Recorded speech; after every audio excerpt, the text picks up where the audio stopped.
So today I'm going to show you how to make a back button in Elementor. It's really simple to do. Let me just show you in this website right over here. If I go to motorcycles, go to new, let me say MX. So here in this category of MX, now if I choose any one of these products, let me go into this motorbike over here. Right on the left hand side, this is the button that we're going to be creating over here. Really simple to do. So once I've actually looked at this product and maybe I've sent an inquiry or whatever, and I click on this return button, it's going to take me back into the MX category. Very important thing, and it doesn't matter where you came from, that back button will always work. So if I go say to this adventure category, I can choose any one of these bikes. If I go into it, here's that back button. So no matter what I do on this page, I click on the return and you're going to see it's going to go back into adventure. So it doesn't matter if it comes back from a category or some other referring page, it will always take that user back from where they came from. So let me show you how to do that now. So here in this particular website, I created the back button inside the single product page, but again, you can put this anywhere you like. Okay, I'm going to take out the existing button. I'm going to redo this from scratch for you. Okay, so the two things we're going to need to make this work is the button widget and the HTML widget. So let's just add those two widgets here into this page. So over here, I'm going to say button, take that, drag it across, let go.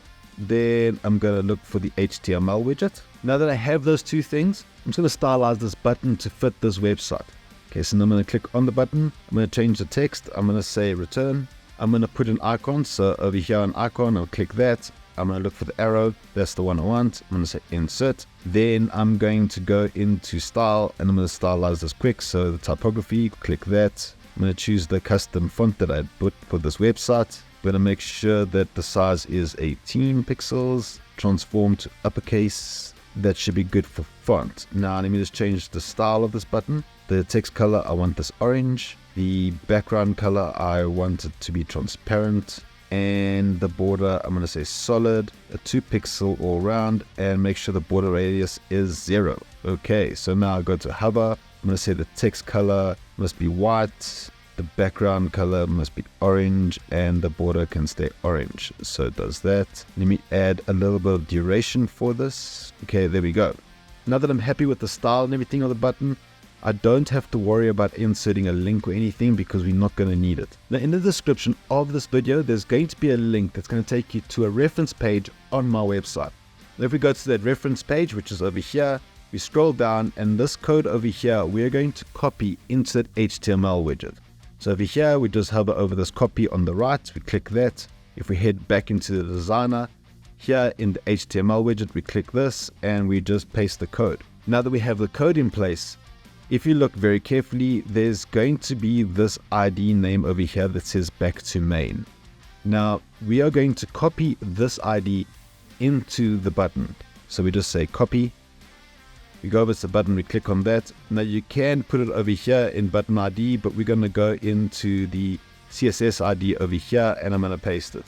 When pasting it, just make sure you don't have the hash or anything in front. It is literally just the name. Once you've done that, you're done.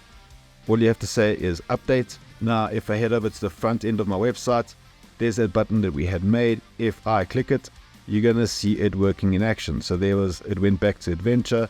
If I go to say naked, and I choose one of these bikes and I click that return button we just made, there it goes, it's working perfect.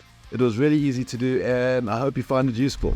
I hope you found this video quite useful. If you did, please smash that like button, and if you haven't subscribed, consider subscribing. Those two things really make a big impact on a small channel like mine, and it really does help me navigate on what content to make next for you guys. If you have any suggestions or comments, then just put a link down below and let me see what I can do for you. And with that, I'll see you guys in the next one.